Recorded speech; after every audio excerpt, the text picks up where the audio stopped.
నమస్కారం. తీర్థయాత్ర కార్యక్రమానికి స్వాగతం. పరమేశ్వరుడు సకల దేవతల సమన్వయ రూపం. చెట్ల మొదలులో పోసిన జలం కొమ్మలకు, రెమ్మలకు, ఆకులకు, కాయలకు ఏ విధంగా అందుతుందో ఆ రీతిలోనే మహాదేవునికి చేసిన పూజలన్నీ సకల దేవతలకు అందుతాయని సూతా సంహిత ప్రస్తావించింది. సమస్త జీవుల ఆర్తిని తొలగించి వారికి యోగక్షేమాల్ని అందించే మహాదైవతం మహాదేవుడు. ఏ దైవం సర్వ ఐశ్వర్యవంతుడో, అనంత ఐశ్వర్యవంతుడో ఆ దైవాన్ని ఈశ్వరుడు అంటారు.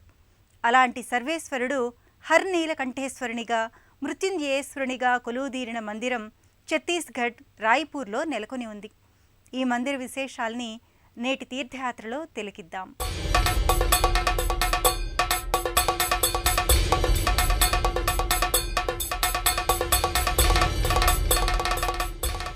జగత్తును రక్షించడానికి పరమశివుడు గరళాన్ని మింగి నీలకంఠునిగా సాకారం. మహాప్రళయ మృత్యువుని సైతం అధిగమించిన మృత్యుంజయుడు. కైవల్యదాయకునిగా కైలాసపతి సాకారమై భక్తుల్ని అనుగ్రహించే మహిమాన్విత దైవం. సమస్త దుఃఖాల్ని రూపుమాపే నీలకంఠేశ్వర మృత్యుంజయ రూపాలు. ఛత్తీస్గఢ్ రాయ్పూర్లో నెలకొన్న శ్రీ హర్నీలకంఠేశ్వర్ మృత్యుంజయేశ్వర మందిరం.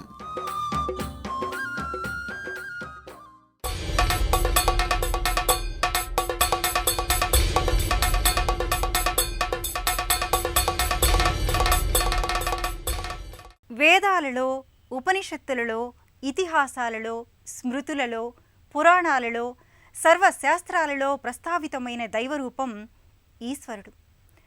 కల్పకల్పానికి శాసకుడు మారవచ్చు, కానీ మహాశాసకుడు మాత్రం ఈశ్వరుడే. పరబ్రహ్మమే సత్యమని, ఆ పరబ్రహ్మ తత్వమే ఈశ్వర శబ్దంతో ప్రకటితమవుతోందని వశిష్ఠ మహర్షి శ్రీరాముడితో పేర్కొన్నాడు.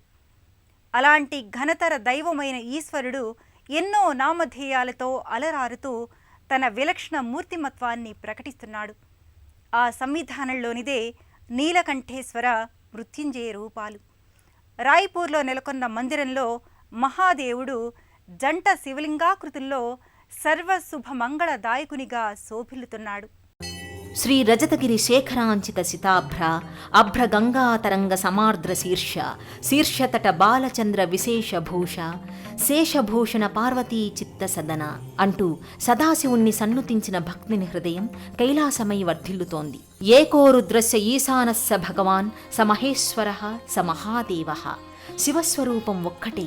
అతణ్ణే ఈశానుడని, భగవానుడని, మహేశ్వరుడని, మహాదేవుడని కీర్తిస్తాం. అనంతమైన చక్షువులతో అంతటా దర్శించే దైవం పరమేశ్వరుడు. యావత్ విశ్వాన్ని ఒకే పర్యాయం దర్శించగల దైవం విశ్వేశ్వరుడు. అందుకే శివుడు దేవాది దేవుడు, విశ్వంభరుడు.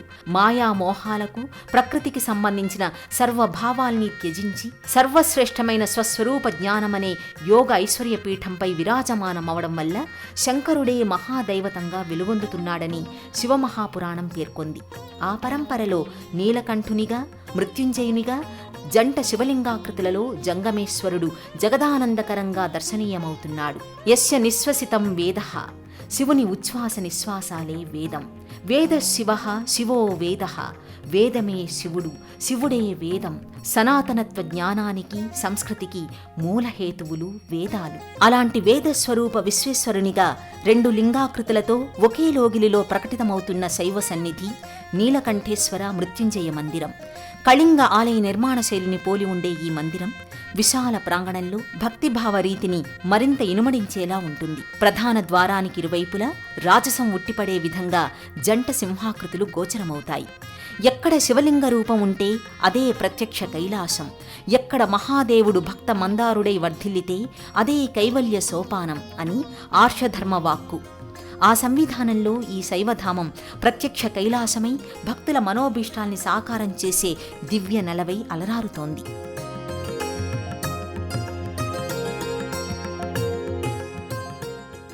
దేవతలు, దానవులు అమృతం కోసం క్షీరసాగరాన్ని మధించటం ప్రారంభించారు.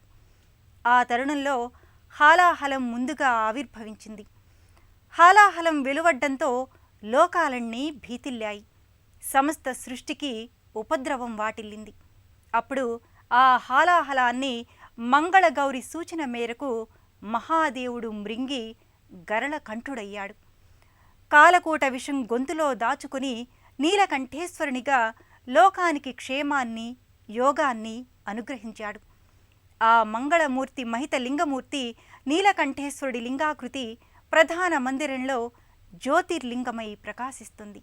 పాలకడలి చిలికినప్పుడు ముందుగా కాలకూటం వెలువడితే ఆ విషాన్ని తన గుప్పిటిలోకి తీసుకుని లోకరక్షణ కోసం దానిని తన గొంతులో నిక్షిప్తం చేసుకున్న దయామూర్తి నీలకంఠుడు.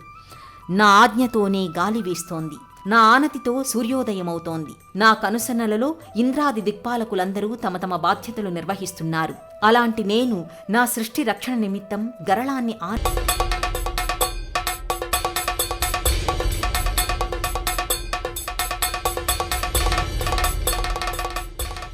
జీవుడే శివుడు, శివుడే జీవుడు.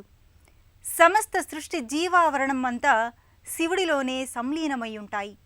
శివుడు గరళకంఠుడు అయ్యాడంటే సృష్టిని సంరక్షించే బాధ్యతను స్వీకరించాడని సంకేతం. ప్రపంచోపశమం శాంతం శివం అంటే ప్రళయావస్థలో ప్రపంచం లేని స్థితిలో కూడా శాంతంగా దయామయంగా ప్రకాశించే దైవం శివుడని ఉపనిషత్తు వచనం. అందుకే నీలకంఠునిగా లోకాలకు అన్ని ఉపద్రవాల్ని నివారించి శుభంకరునిగా, శంకరునిగా రుద్రుడు భాసిల్లుతున్నాడు. న కార్తీక సమో మాసః న దేవో ఈశ్వరాత్పరం న చ వేద సమం శాస్త్రం న తీర్థం గంగయా సమం. కార్తీక మాసంలో సమానమైన మాసం, వేదంతో సమానమైన శాస్త్రం, గంగతో సరిసమానమైన నది ఏ విధంగా లేవో ఆ రీతిలో శివుడితో సరిసమానమైన దైవం లేడని శాస్త్ర నిర్వచనం.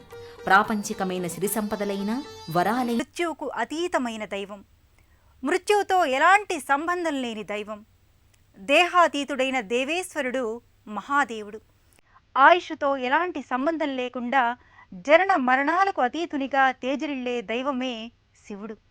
అందుకే శంకరుడు మృత్యుంజయుడయ్యాడు. మరణాన్ని సైతం జయించిన ఒకే ఒక దివ్యాత్మ స్వరూపుడు మహేశ్వరుడు. అలాంటి సర్వేశ్వరుడు మృత్యుంజయునిగా, ముక్తిదాయకునిగా వర్ధిల్లుతూ ఈ లోగిరిలో లింగాకృతిలో భక్తుల పూజంతా శివలింగాత్మకమని గ్రహించి శివలింగారాధన చెయ్యాలనేది ఆగమశాస్త్రం సూచించింది. లోకమే శివుడైనప్పుడు ఇక ఆ లోకానికి క్షయమనేదే లేదు. సృష్టి జరుగుతూ లయమవుతూ మళ్లీ సృష్టి జరుగుతూ కాలచక్రం నిరంతరం భ్రమణం చెందుతుంది. అలాంటి కాలస్వరూపుడు, కాలాత్మక నిర్దేశకుడు మృత్యుంజయుడు. నిత్యమై, నిఖిలమై, సత్యమై, సత్వమై తేజరిల్లే ఆ మహామృత్యుంజయేశ్వరుడి దర్శనం వల్ల సమస్త క్లేశాలు తొలగుతాయని భక్తులు భావిస్తారు. జగము నిద్రాణమై ఉండి జాగ్రత్తముగా తన్ను భావించుకొనుచు సాధారణముగా నిన్ను భావించు వేళలే నిజము కనుక జగదీశ్వర జగతికి జాగృతములు. జగతిని నిరంతరం జాగృతపరిచే నిత్య చైతన్య స్ఫూర్తి శివుడు. జీవితమంటే మరణించే వరకు స్ఫూర్తిదాయకంగా జీవించాలని శివ సందేశం. అలాంటి వారే మరణించి జీవిస్తారు. వారే మృత్యుంజయులు. మృత్యువు వారిని భౌతికంగా మాయం చేసినా వారి కీర్తి చిరంతనంగా వెలుగొందుతుంది. ఇందుకు శివతత్వమే ఉదాహరణ. మృత్యువు మాయామోహాలు లేని మహాదేవుడు మృత్యుంజయునిగా వర్ధిల్లుతూ తన మూర్తిమత్వాన్ని భిన్న పార్శ్వాలలో ప్రకటించాడు.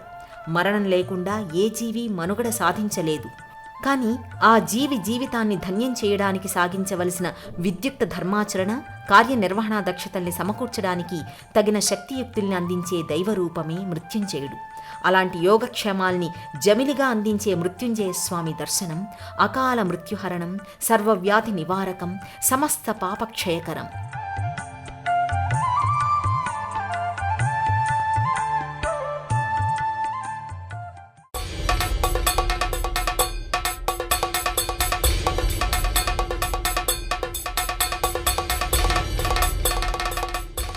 రాయ్పూర్లోని నీలకంఠేశ్వర్, మృత్యుంజయేశ్వర్ మందిరంలో పలు దర్శనీయ ప్రదేశాలు, అనుబంధ మందిరాలున్నాయి.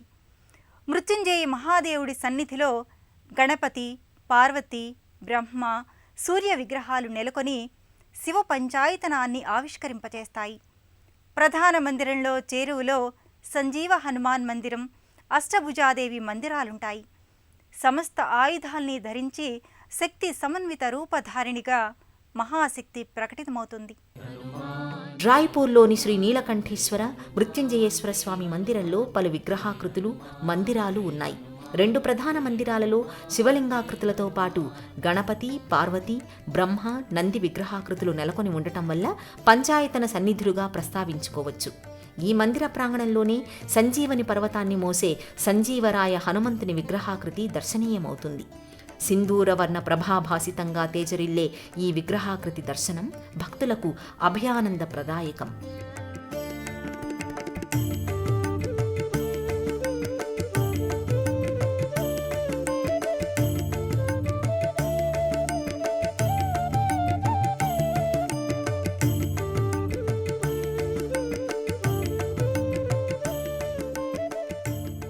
ఈ మందిరానికి చేరువలోనే అష్టభుజాదేవి విగ్రహ రూపం ప్రత్యేక మందిరంలో గోచరమవుతుంది.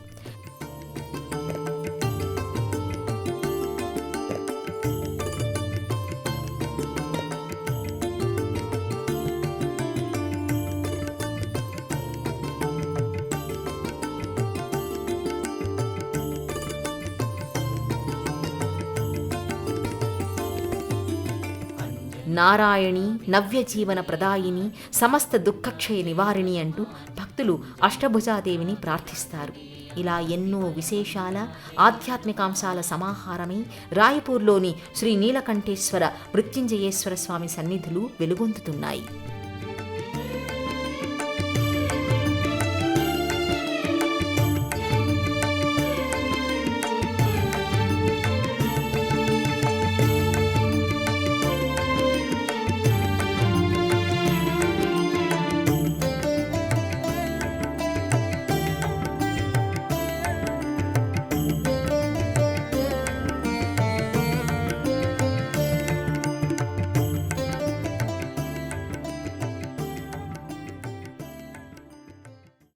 దేశంలోని ఏ ప్రాంతం వారైనా ఛత్తీస్గఢ్ రాజధాని అయిన రాయ్పూర్కి రోడ్డు, రైలు, విమాన మార్గాలలో నేరుగా చేరుకుంటారు. హైదరాబాద్ నుంచి కామారెడ్డి, నిజామాబాద్, నిర్మల్, ఆదిలాబాద్, హింగన్ఘాట్, నాగ్పూర్, సౌందడ్, అర్జుని, దేవరి, టప్ప, రాజ్నంద్గావ్, భిలాయిల మీదుగా రాయ్పూర్కి చేరుకుంటారు. శ్రీహర్ నీలకంఠేశ్వరుణ్ణి, మృత్యుంజయేశ్వరుని దర్శించుకొని తరిస్తారు. విజయవాడ నుంచి గుంటూరు, కొత్తగూడెం, భద్రాచలం, సుక్మా, జగదల్పూర్, కొండాగాం, కాంకేర్, ధంతరి, బరోదాల మీదుగా రాయ్పూర్ చేరుకొని శ్రీ హర్ నీలకంఠేశ్వర మృత్యుంజయేశ్వర మందిరాన్ని దర్శించుకుంటారు. చరాచర ప్రపంచాన్ని అణువణువున సర్వం వ్యాపించి ఉండడం వల్ల శివుడే విష్ణువుగా అవతరించాడు. సమస్త ఐశ్వర్యాలకు శివుడు అధిపతి కావడం వల్ల శివుడే ఇంద్రుడయ్యాడు. యావత్ జగత్తుకు వెలుగునిచ్చే స్వయం ప్రకాశమూర్తి కావడం వల్ల శివుడే సూర్యుడయ్యాడు. ఆనందాన్ని, ఆహ్లాదాన్ని, మనశ్శాంతిని ఇచ్చే దైవం శివుడే. కాబట్టి శివుడే చంద్రుడయ్యాడు. ఇలా సమస్త దేవతల సాకార రూపమైన శివ మహాదేవుడి అనుగ్రహం సర్వదా మనపై ప్రసరించాలని ఆకాంక్షిద్దాం. మరో క్షేత్ర దర్శనంతో మళ్ళీ కలుసుకుందాం. ఓం నమః శివాయ.